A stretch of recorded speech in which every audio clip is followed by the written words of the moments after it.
So even though we face the difficulties of today and tomorrow, I still have a dream. It is a dream deeply rooted in the American dream. I have a dream. I am honored to be here this morning. But 50 years later, I can't say that, I can say I'm excited, but I can't say that, nor should any of us say that we have achieved or realized the dream of Martin Luther King Jr. My 4 little children will one day live in a nation where they will not be judged by the color of their skin, but by the content of their character. I have a dream today.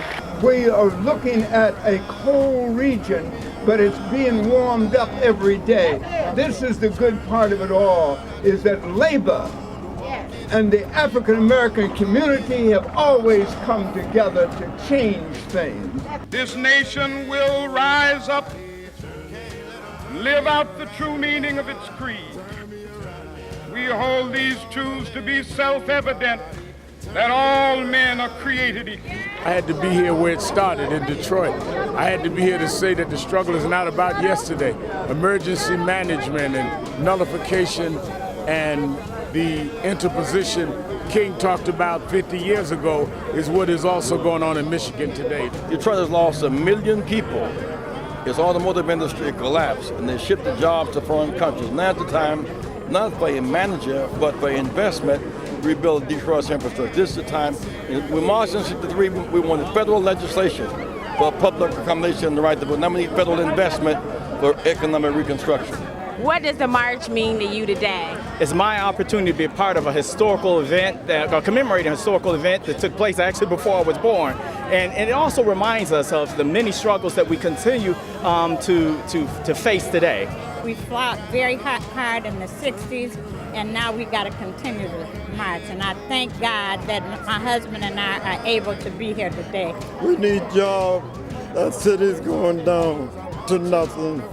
And our kids is on the rampage killing each other. We don't need to do that. But we forget to talk about the first portion of the speech, where he talked about a promissory note, a check that was sent to the federal treasury.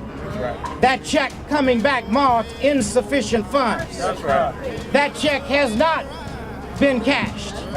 But it is up to us to find a way to ensure that the opportunities are available for all Americans.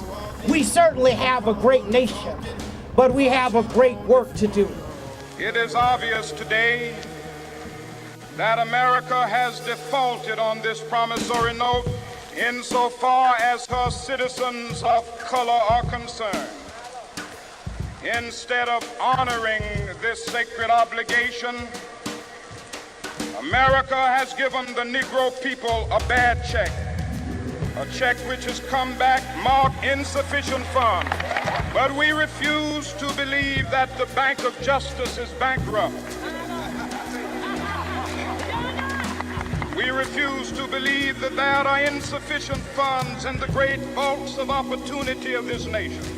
So we've come to cash this check, a check that will give us upon demand the riches of freedom and the security of justice.